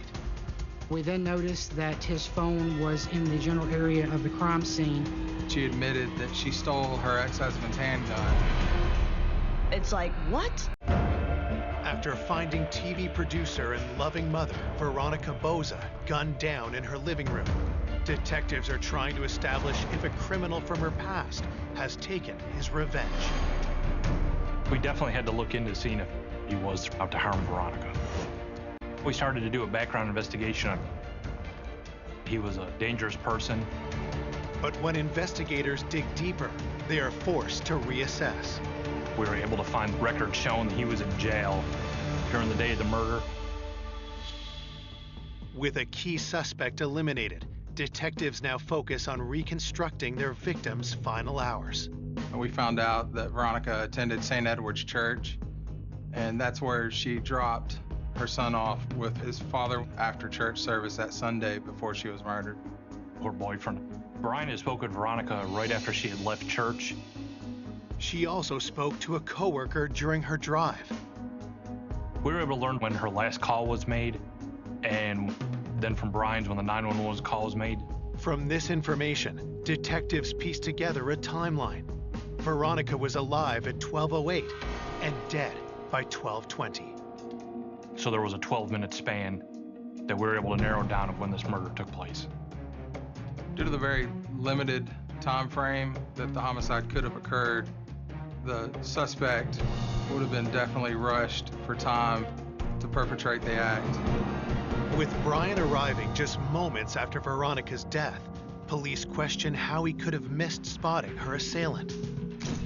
So we needed to speak with her boyfriend. We had to interview him and exclude him as a suspect, if possible, or keep him as a suspect. Brian agrees to go down to the station for further questioning.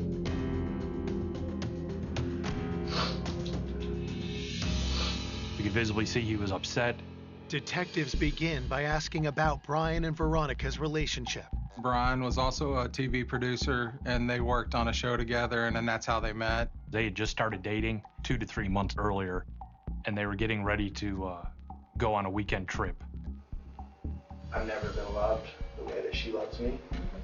Never felt so strongly about a relationship. We moved very quickly and hadn't fought our hearts on it. Though Brian appears to be the grieving boyfriend, they still do not have evidence to eliminate him as a suspect. Did you see her at all today? No. So when was the last time you saw her? Sundays are usually when we reunite. He stated that he talked to Veronica after she dropped off her son near the church, and they were talking about a short trip they were going to take. He left a friend's house, and he was heading to Veronica's house. Along the way, he stopped and purchased a cold drink at a market, and then spoke with Veronica on the phone, and then he pulled up to the residence. I walked in, looked to the right, saw her on the ground. I screamed for her name, and I went over to her. I saw the state she was in. I believe she was still alive up until a few moments before I walked in the door.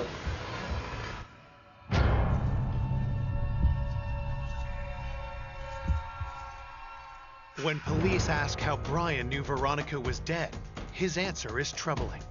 At first, the boyfriend didn't check the victim to see if she was breathing or if she was now deceased.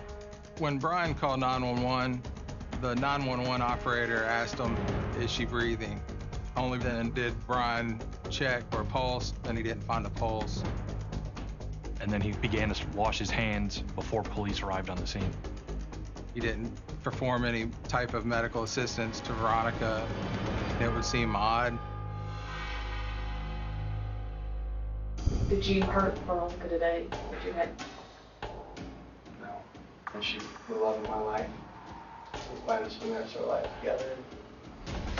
Brian insists he had nothing to do with Veronica's death. He's then very quick to offer up another suspect. Had she had any disagreements with anybody that you know of? Ted Boza. As we were interviewing Brian, he brought up the soon-to-be ex-husband as a person that we might want to look at as being involved in the homicide. Brian had stated that Veronica and Tim were going through a rough divorce. He said the divorce was contentious between Tim and Veronica, and he knew there was issues relating to the custody of their son. Brian tells the detectives that he and Veronica were worried that Tim was capable of terrible things. I've been very cautious for the past 6 months. I've been keeping an eye out to see if there was anybody there. I always felt like maybe he was the kind of guy who was going to have somebody there, like surveillance or something like that. Mm-hmm. That raised red flags and piqued our interest. A bitter divorce, custody battles, money, these are all motives for murder. We wanted to interview him. Obviously, Tim, he was a suspect to us at this time due to his relationship with Veronica. Police investigating the homicide of TV producer Veronica Boza are interrogating her boyfriend, Brian Robinson. I was freaking out. Just like, oh my God. He points the finger at Veronica's soon-to-be ex-husband, Tim Boza.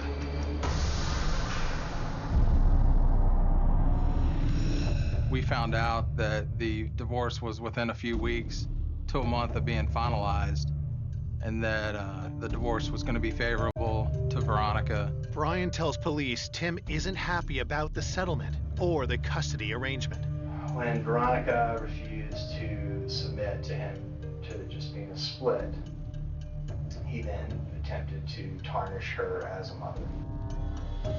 With nothing to tie him to the murder, Brian is released.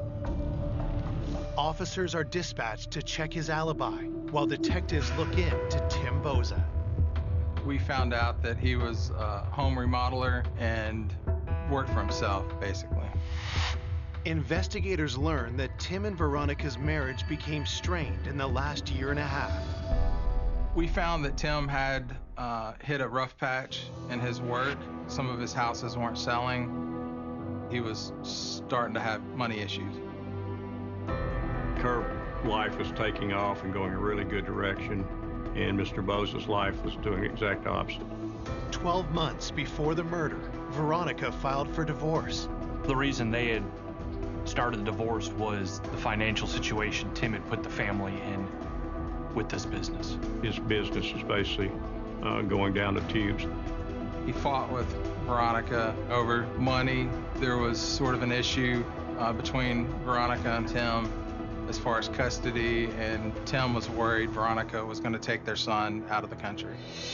Would Tim kill his wife to keep from losing his son? We went to Tim's house to notify him of Veronica's death. He didn't seem very upset, didn't seem very shaken. Tim did start to show emotion when he started talking about how to make notification to his son that his mother had passed.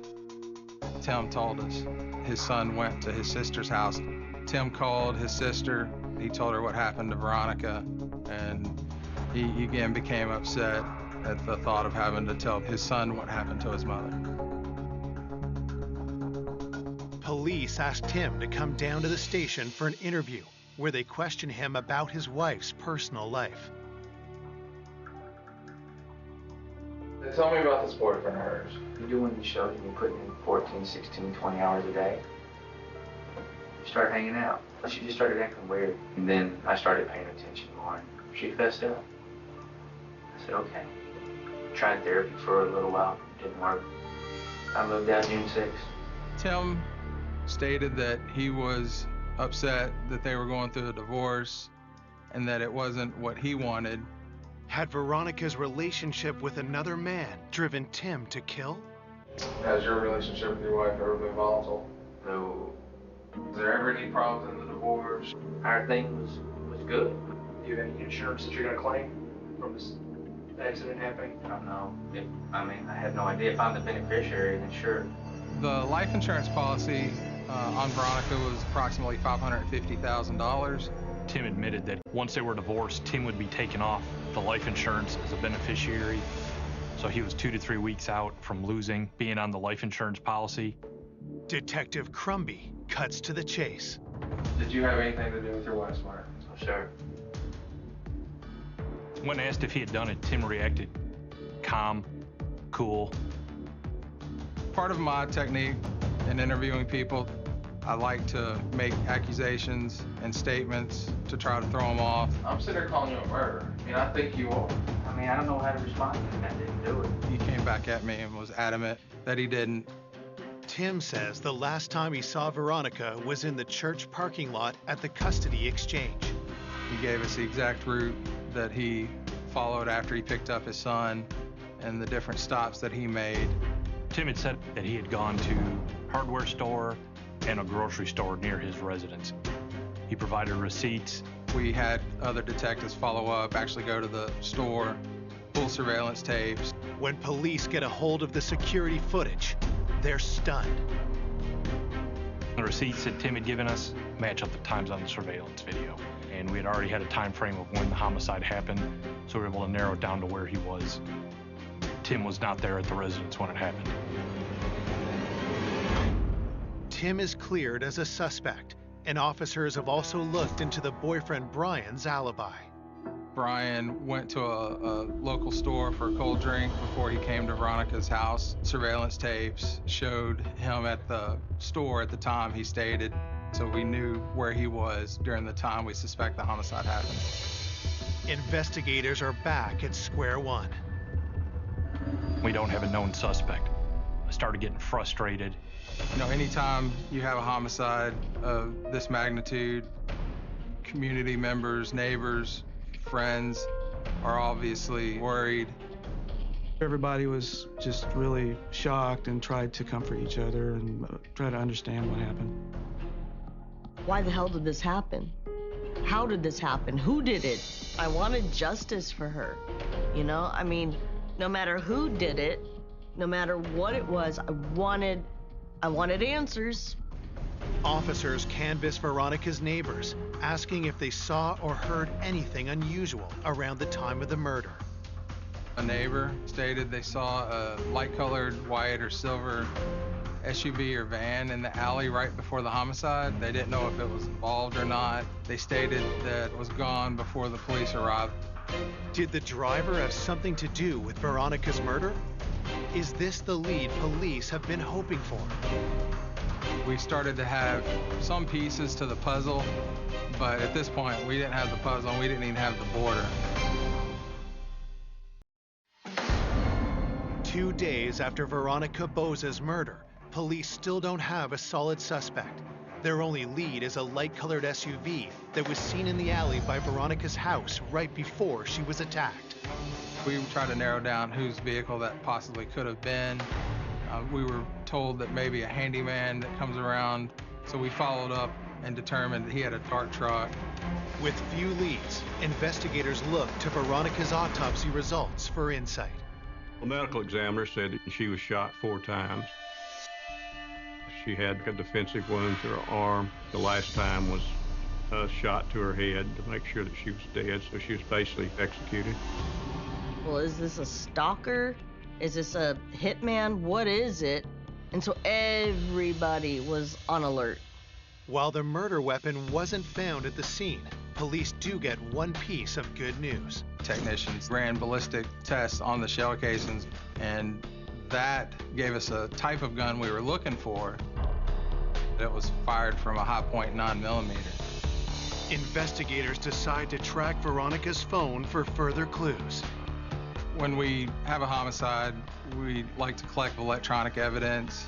We knew from family and friends that she had an iPhone, so we had our tech investigator follow up on cell phone records and GPS records.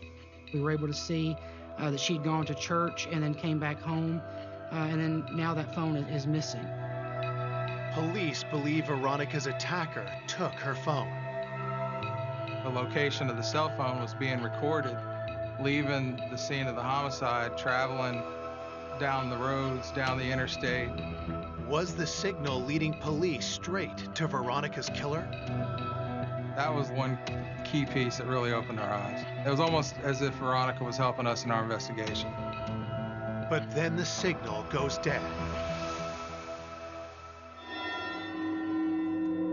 So we thought that the phone had been destroyed, powered off, or just the battery died.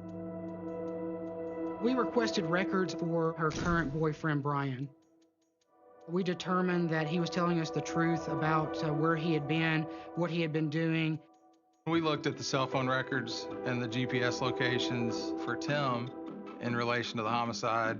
His cell phone was hitting on towers along the path that he stated he took. But something else about Tim's phone records jumps out to detectives.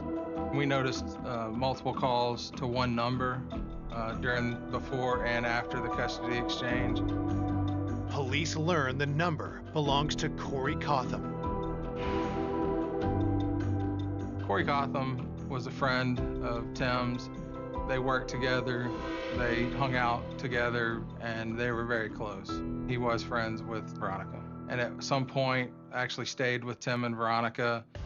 Were the calls just routine conversations between two friends, or something more sinister? Tim had told us that he spoke with his friend Corey, but he just made it seem like it was just a matter of the fact, not a long conversation. But this was definitely a red flag to us. But when police look closer at Corey, they find Tim and Veronica's good friend has a dark and troubling past. We found out that he had a large number of assaults, physical assaults against women. Corey Cotham preyed on women. He was always playing women and trying to get money. He had such a high opinion of himself. He called himself a big man. It's a major revelation.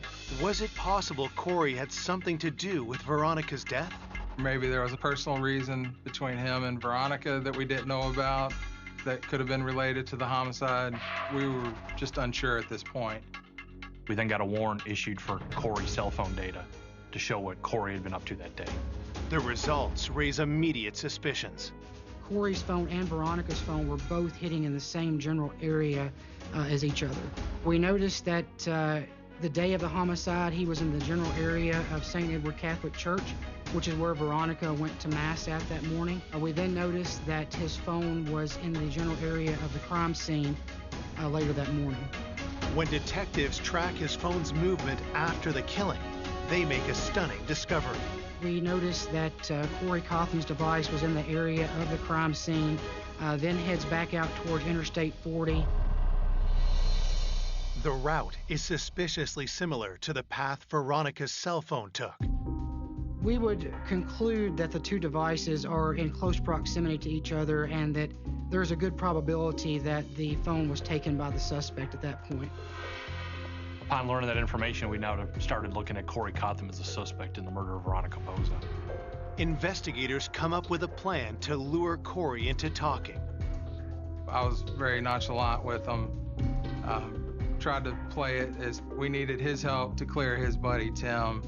Corey agrees to meet with detectives. He didn't think our radar was up in regards to him.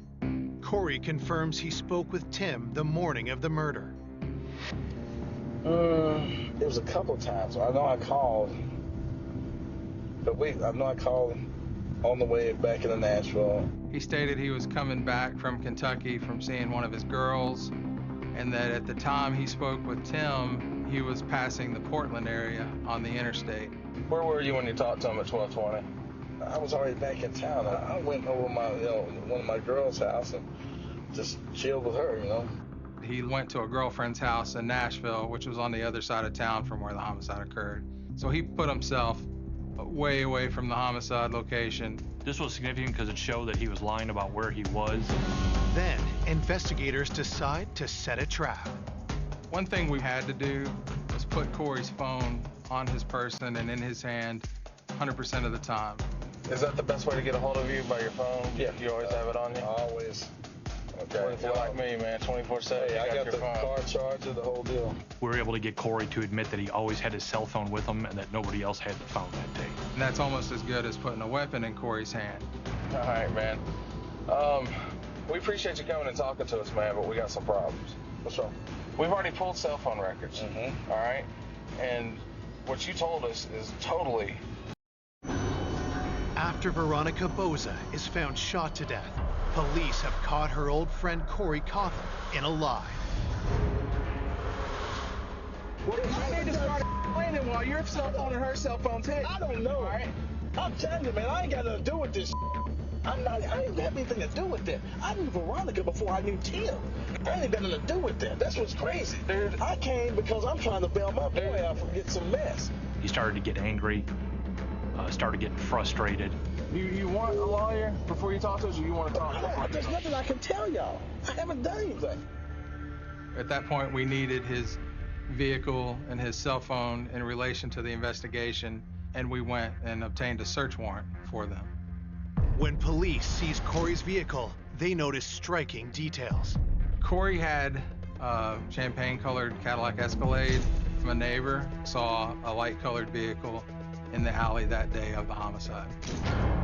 We found a collapsible lunchbox. We found gloves and clothing, shoes, and other items that we didn't really know how they related to the scene. If Corey is Veronica's killer, what's his motive? Corey is definitely a dangerous person. You don't know what he's capable of. He was a sociopath. But with no hard evidence against him, police have to let Corey go. Releasing him at that point was frustrating. Obviously, Corey was a top suspect at the time, but we needed to do further investigation. And one of the things that we did with Corey's records is we looked at everybody he talked to the day of the homicide. One of the numbers that stuck out was around 12:28 in the afternoon. So I called the number, and the person on the other end of the phone stated he used to live across from Corey. He had stated that he had cleaned a gun for Corey a couple weeks prior. It was a high-point 9mm. Corey came to him and pulled it out of a red collapsible lunch pail.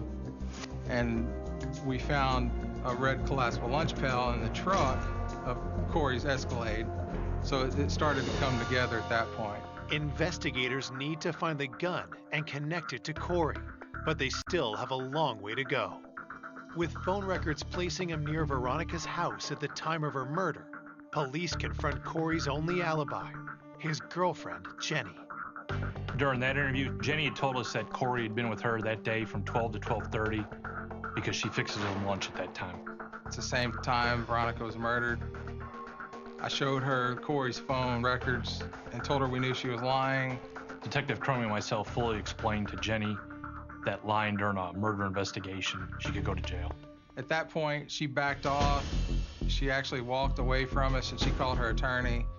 I didn't know her motive for lying. I didn't know if she was scared of Corey. I didn't know if she was involved in the homicide and complicit. So we had a lot of other investigation to do and a lot more digging. Detectives still need a witness to place Corey at the scene of the murder. We showed multiple neighbors an array of photographs of different vehicles, and one was an Escalade.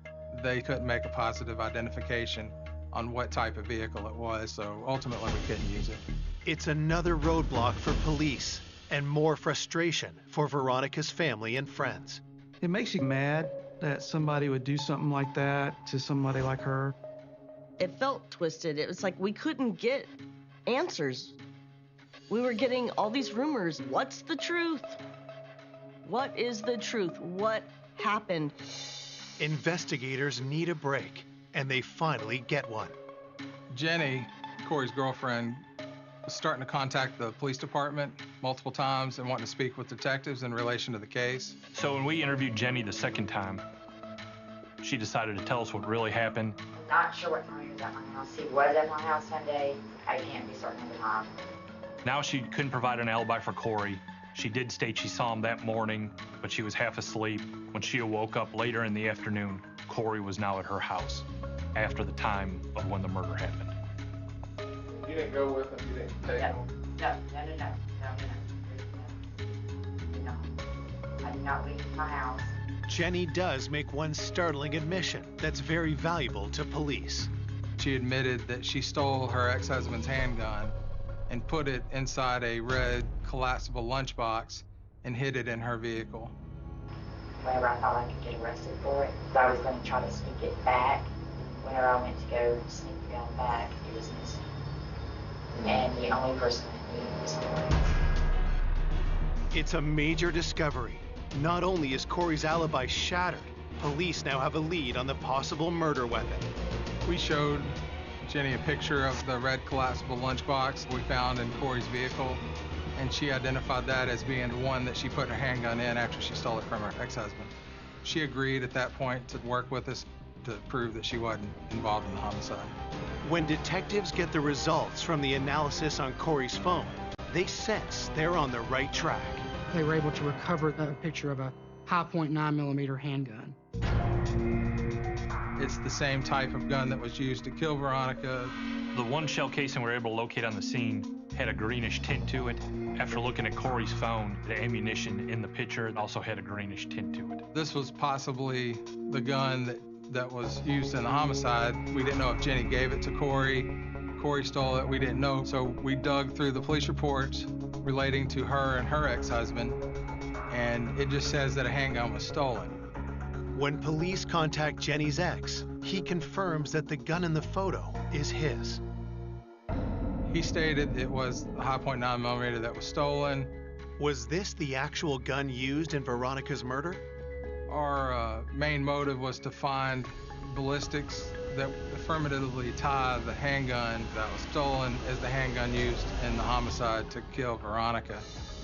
Jenny's ex also tells police he used to shoot his gun on his property. We searched everywhere trying to find evidence, any shell casings that could have matched. As we were about to wrap up our search, our ID tech actually found one shell casing and he dug a couple more. I knew it could be a very critical turning point in the investigation if it did match. 3 hours later, detectives received the ballistics report. It's a match. Definitely was fired from the same handgun. It was the best thing we could have done and could have to tie the handgun to the scene without actually having the handgun. But where is the gun that was used to kill Veronica? Before investigators can lay any charges against Corey, they get an urgent call from Jenny. She told the police Corey had planned a trip to Barbados. He was going to leave the country. Police now believe Corey Cotham murdered Veronica Boza. But Corey's girlfriend, Jenny, has told detectives he's about to flee the country. They need to act fast before he slips through their fingers.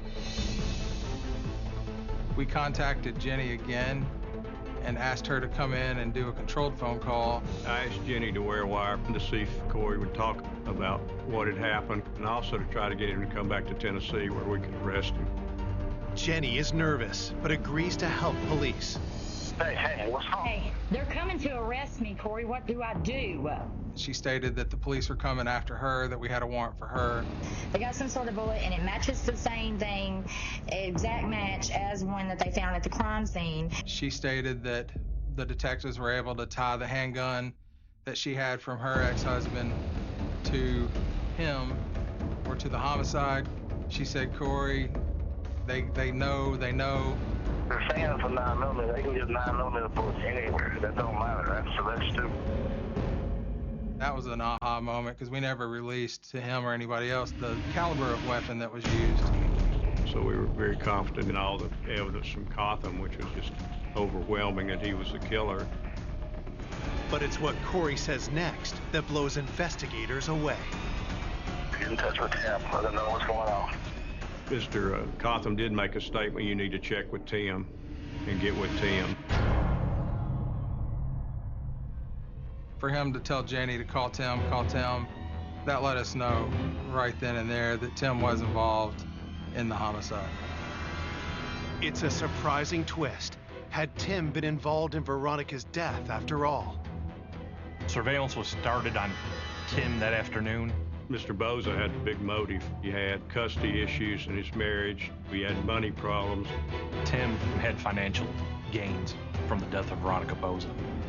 $550,000 in insurance, which would have turned his life around. While Tim had motive to kill Veronica, he didn't pull the trigger. But would he have recruited the couple's mutual friend to do his dirty work? Police take Corey into custody. Then they close in on Tim. Officers were able to follow Tim around, and then once the warrants were obtained, Tim was arrested during a traffic stop. Corey refuses to speak to police, but Tim is eager to talk.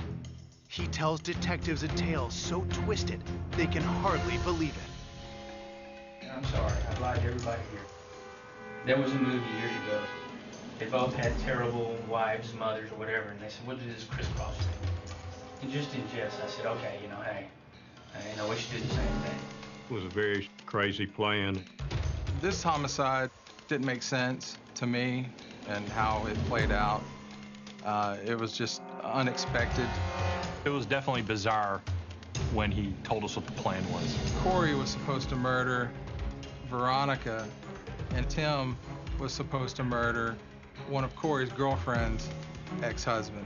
The two of them got this idea from a Hollywood movie with the same type of plot. The crisscross killing theory was strange. Of course, Boza claimed he thought they were joking, but I could see that Mr. Cotham really talking it up and acting like Mr. Big Man or Mr. Hitman that they could pull this off. The day she's He's murdered. He called you and says it's done. Yes, sir, he did.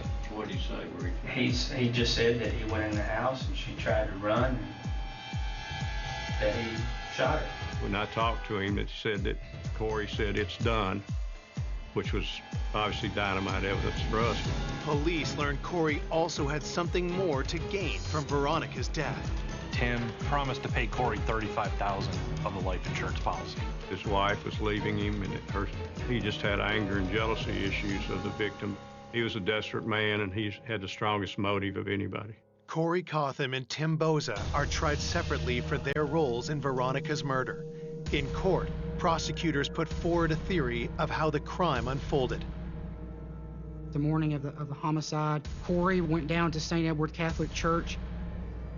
The only person that could have told Corey Cotham where she was going to be that day was Mr. Boza. While Tim runs errands to build his alibi, Corey follows Veronica home. Veronica opens her garage door. She pulls in to park. Corey pulled right in behind her, got out of his vehicle. He was wearing a mask and gloves, and Veronica was in her vehicle and saw this. She runs into the house. Corey's chasing after her. I believe they fight in the kitchen area and in the living room area. She fought for her life. She obviously struggled very hard to try to live.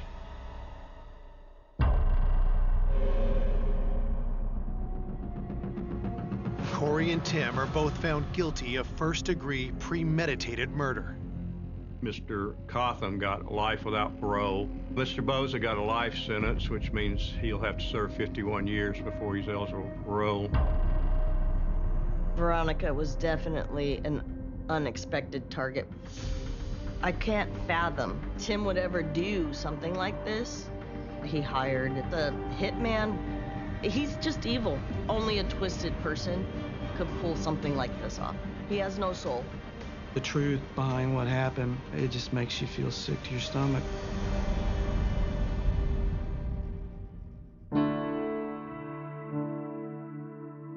In losing Veronica, we lost one of the most amazing human beings that ever walked this earth. Miss her all the time. It's painful.